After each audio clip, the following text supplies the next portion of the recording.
Has anything just showed up in your life and you're like, oh, that's amazing? Sometimes it's good, sometimes it's bad. I wanted to talk about this in my men's mental health episode today. So, yeah, something quite cool came up today.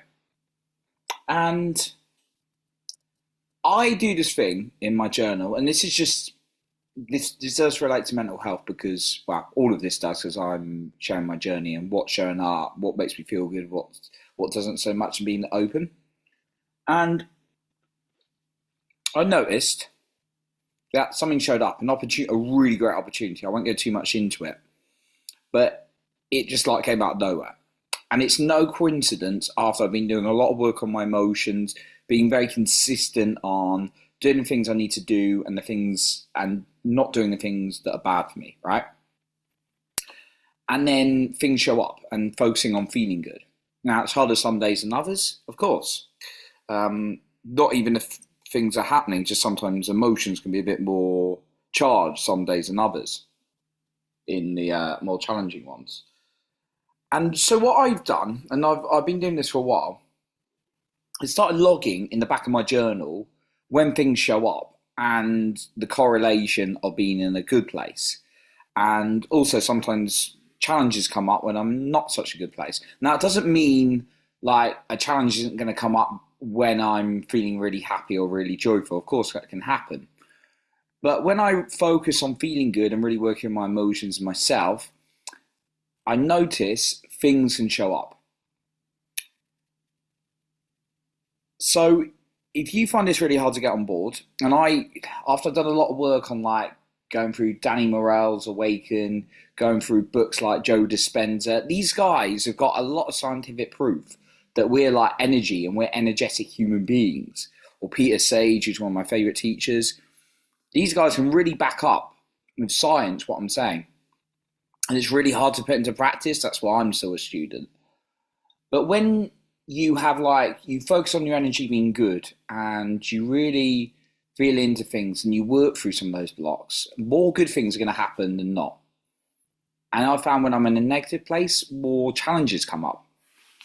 When I'm fearful about something, more things are likely to go wrong. And this is really hard to get on board for some people. Some people are not going to believe this, and that's okay. But if you don't believe this, I just invite you to experiment and try. It's like, notice, like log every day, what was your mood, like out of 10? And just be honest with yourself. Was it like somewhere between 1 and 3 where you felt really not good? Or was it like a 8, 9 or 10 where you felt really, really good? Or were you somewhere in the middle, right? Like a 5 or something. And then start writing down. I'd invite you to write these 3 columns. This is what I do. I've got 5, but I'll keep it simple. Let's say 3.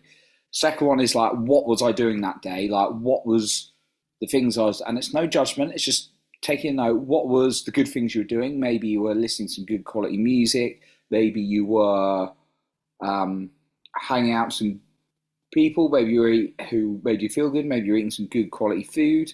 And then maybe there's some bad things you're doing, like maybe you were listening to rubbish, or maybe you were scrolling on something that didn't make you feel so good. Maybe eating some junk food or drinking too much alcohol, whatever it was. And then start logging things that showed up in your day. Maybe just a coincidence, as you call it, or maybe it's something that was not so good news. And when I've started doing that enough times, I've noticed a pattern. Now, of course, I can go into very dark spells like I did. I've been in recently. Because some life events, you need to go through that growth, as I've been through recently.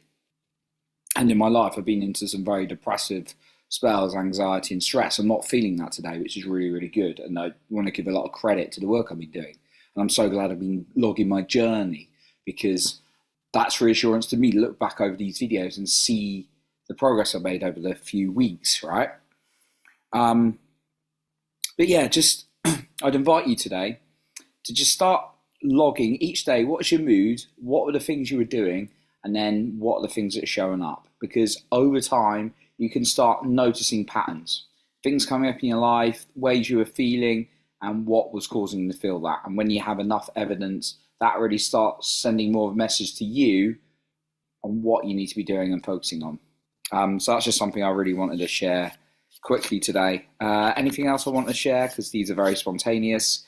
Um, yeah, I've got a lot more. I did a lot of focusing, preparing, organising, gave myself a bit of space today, went for a run, got a lot of my week planned, really clear on my targets, what I am achieving, and all these kind of things. I'm really excited to join something next week, and then I've got a potential other opportunity in my life as well.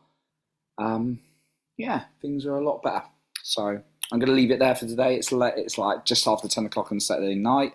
My typical Saturday night through my 20s, I'd been absolutely hammered drunk by now. I'm, of course, sober. Um, so I haven't eaten dinner yet, though. I'll just make it now. And I want to get to bed by midnight. So I've not got this. This is me being real. I've not got this whole you're not going to eat 3 hours before bed kind of thing sorted. And I've got a rowing charity thing tomorrow. And I've really proud with that as well. I only started it yesterday or Friday and already got almost the target I was meant to hit. So that's cool. But yeah, I'm going to leave it here and wrap up for today.